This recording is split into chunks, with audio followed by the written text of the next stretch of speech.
Hi నమస్తే, నేను మీ journalist రెహమాన్ని. ఆంధ్రప్రదేశ్లో కూటమి ప్రభుత్వం ఎన్నాళ్ళు ఉంటుంది, ఆ తర్వాత కూడా మరో 15 ఏళ్ళు జనసేన టీడీపీ కూటమి కొనసాగుతుందా లేదా అనేది పక్కన పెడితే, ఆ పార్టీ అధినేత ముఖ్యంగా జనసేన పార్టీ అధినేత పవన్ కళ్యాణ్ మరో 15 ఏళ్ళు కూటమి ఖచ్చితంగా నిలబడుతుందని చెబుతున్న వాస్తవ పరిస్థితి మాత్రం జనసేన పార్టీలో మాత్రం అందుకు విరుద్ధమైనటువంటి వాతావరణం కనిపిస్తోంది.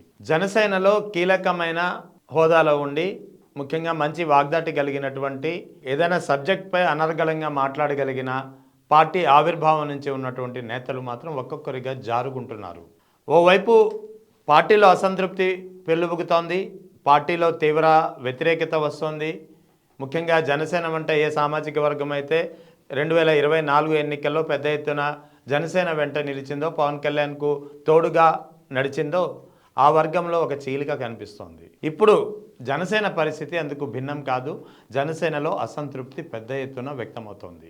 ఇటీవల కూటమి ప్రభుత్వం అనుసరిస్తున్న విధానాలతో నిరసించి బయటకు వస్తున్నట్టు వారు కొందరైతే, ముఖ్యంగా జనసేనకు సంబంధించి కూటమి ప్రభుత్వంలో కూటమి ఒప్పందంలో జనసేనకు జరుగుతున్న అన్యాయంపై ప్రశ్నించి అన్యాయాన్ని చూడలేక బయటకు వస్తున్న వారు మరికొందరు.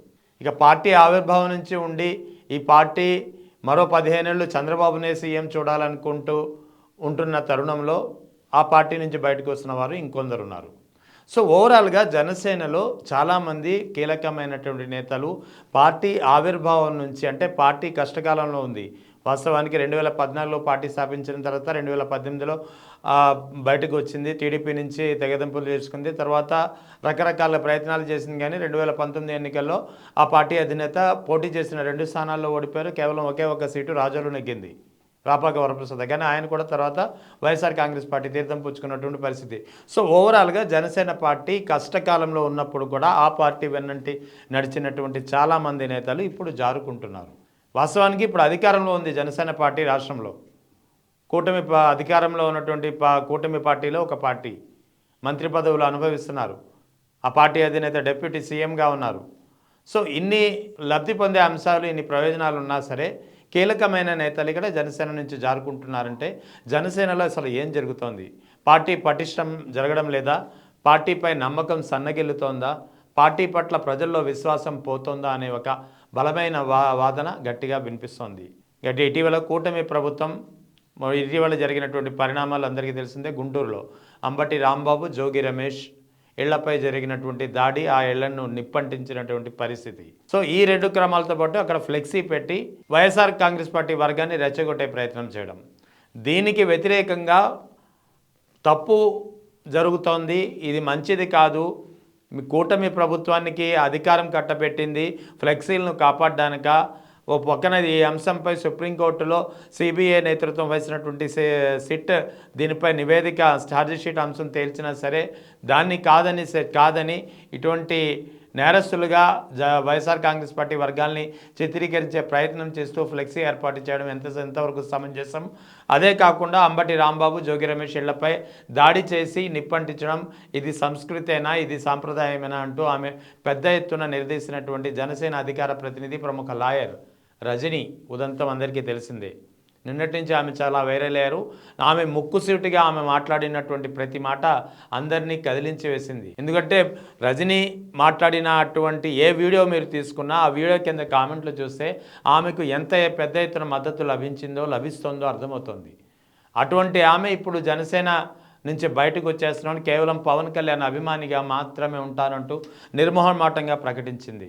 ఆ తర్వాత జనసేన ఆమె వన్స్ బయటకు వచ్చేసాను, ఇక పార్టీకి నాకు సంబంధం లేదు, I'm no way connected with party అని చెప్పి బయటకు వచ్చిన తర్వాత జనసేన పార్టీ నుంచి ఆమెపై అధికారికంగా వేటు పడింది. అది తర్వాత విషయం. ఇక బొల్లిశెట్టి సత్యనారాయణ పార్టీ ఆవిర్భావం నుంచి కీలకంగా ఉన్నారు, పార్టీలో రాష్ట్ర ప్రధాన కార్యదర్శి హోదాలో ఉన్నారు. ఈయనైతే జనసేన పార్టీలో జరుగుతున్నటువంటి అన్యాయం, ముఖ్యంగా కార్యకర్తలకు నేతలకు జరుగుతున్నటువంటి అన్యాయం, ఎందుకంటే కూటమి ప్రభుత్వం ఏర్పడినప్పుడు, కూటమి 3 పార్టీలతో కూటమి ఏర్పడినప్పుడు ఒక రాజీ ఒప్పందం జరిగింది. అది 60-30-10, అంటే టీడీపీ ఎమ్మెల్యే ఉన్న చోట 60% నామినేటెడ్ పోస్టులు టీడీపీకి, 30% జనసేనకు, 10% బీజేపీకి. అదే జనసేన ఎమ్మెల్యే ఉన్న చోట 60% జనసేనకు, 30% టీడీపీకు, 10% బీజేపీకు.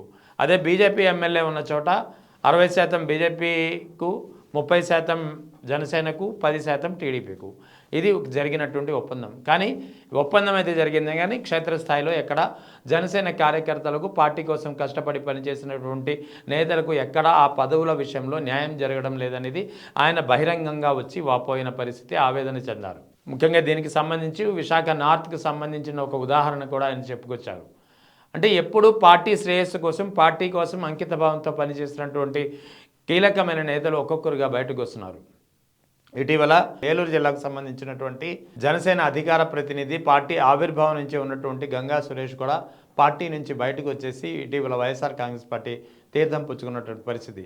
ఇక్కడ వైఎస్ఆర్ కాంగ్రెస్ పార్టీలో చేరారని కాదు, కానీ ఒక్కొక్కరిగా జనసేన పార్టీ నుంచి కీలకమైన నేతలు బయటకు వచ్చేస్తున్నారు. సో ఇదంతా నాయకులు వైపు నుంచి జరుగుతోంది. ఇక క్షేత్రస్థాయిలో కార్యకర్తలకు ఏం చేయాలో దిక్కుతోచక పరిస్థితి.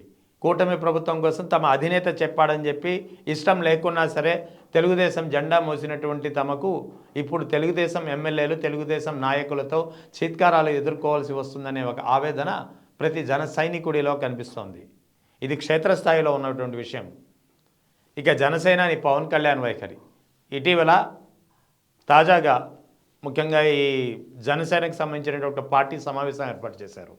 రైల్వే కోడూరు ఎమ్మెల్యే అరవ శ్రీధర్ ఏదైతే లైంగిక వేధింపుల కేసులో బహిరంగంగా ఓపెన్గా ఇరుక్కున్నారో ఆయనకి సంబంధించిన వ్యవహారం కావచ్చు, తిరుమల లడ్డు వ్యవహారం కావచ్చు, ఈ వ్యవహారంపై మీరెందుకు మాట్లాడలేకపోతున్నారు, అన్నిటికీ నేనే మాట్లాడాలా, ఇలా అయితే మీ ఇష్టం మీరే చూసుకోండి అంటూ పార్టీ తదుపరి కార్యక్రమాన్ని నాదెండ్ల భాస్కర్కి అప్పచెప్పేసి అటు సోదరుడు నాగేంద్ర బాబుపై కూడా ఆగ్రహంతో అలిగి కోపగించుకొని వ్యాఖ్యలు చేసి బయటికి వెళ్ళిపోయారు. అంటే పార్టీ అధినేత ఆయన, యాక్చువల్లీ పార్టీ అధినేత ఉండి పార్టీలో జరుగుతున్నటువంటి పరిణామాలు చక్కదిద్దాల్సింది పోయి, పార్టీలో ఏం జరుగుతుందో తెలుసుకుని దానికి ఒక సొల్యూషన్ ఇవ్వాల్సింది పోయి, పార్టీ నేతలపై, సొంత సోదరుడు నాగేంద్ర బాబుపై అలిగి ఇలా అయితే మీ ఇష్టం, మీరు ఏం చేసుకుంటారో చేసుకోండి, మీ అందరి చిట్టా నా వద్ద ఉంది అంటే ఎవరిని రక్షించడానికి మీరు ప్రయత్నాలు చేస్తున్నారు?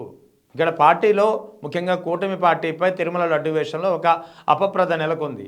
దాన్ని తొలగించాల్సింది పోయి తిరిగి ఇప్పుడు కూడా మీరు కాపాడాలనుకున్నటువంటి మీ పార్టీ అధినేతను రక్షణ కవచంగా ఉండాలనే ప్రయత్నంలో భాగంగా మీ సొంత పార్టీ నేతలపై కూడా మీరు ఆగ్రహం చెంది బయటకు వెళ్ళిపోతున్నారు పార్టీని వదిలేసి. సో దీంతో ఒక జనసేనలో ఒక విధమైన అసంతృప్తి, వ్యతిరేకత అందుకే పెళ్ళుబుకుతోంది. వాస్తవానికి రైల్వే కోడూరు ఎమ్మెల్యే వ్యవహారం కావచ్చు, తిరుమల లడ్డు వ్యవహారం కావచ్చు, జరుగుతున్నటువంటి పరిణామాలు కావచ్చు, కూటమి పార్టీలో ఒప్పందం అమలు కాకపోవడం కావచ్చు, ఇలా విభిన్న పరిణామాలు, విభిన్న కారణాలతో పార్టీలో ఒక అసంతృప్తి ఇప్పటికే ఉంది. క్షేత్రస్థాయిలో జనసేన కార్యకర్తలకు ఏ పని చేయించుకోలేని పరిస్థితి ఉందనేది ఒక మరో ఆవేదన. సో ఇటువంటి పరిస్థితుల్లో జనసేనాని కూడా అదే వైఖరి అవలంబించి పార్టీలో ఉన్నటువంటి సమస్యలను పరిష్కరించాల్సింది పోయి, పార్టీలో ఉన్నటువంటి లుకలుకల్ని తొలగించాల్సింది పోయి తిరిగి పార్టీ నేతలపైనే ఆయన అలిగి బయటికి వెళ్ళిపోవడం అనేది దేనికి సంకేతం? అందుకే ఇప్పుడు జనసేన కార్యకర్తల్లో కానీ, జనసేన నేతల్లో కానీ ఒక తీవ్రమైన అసంతృప్తి, తీవ్రమైన వ్యతిరేకత పెళ్ళుబుకుతోంది. దీనికి ప్రత్యామ్నాయంగా మరో పార్టీ, మరో ప్లాట్ఫామ్ కోసం, అంటే రాజకీయ భవిష్యత్ అయితే ఎంచుకోవాల్సి ఉంటుంది కదా. సో అందుకే మరో ప్రత్యామ్నాయ ప్లాట్ఫామ్ కోసం ఎదురు చూస్తున్నారా అనే అనుమానాలు, జరుగుతున్నటువంటి పరిణామాలు చూస్తుంటే అవుననిపిస్తోంది.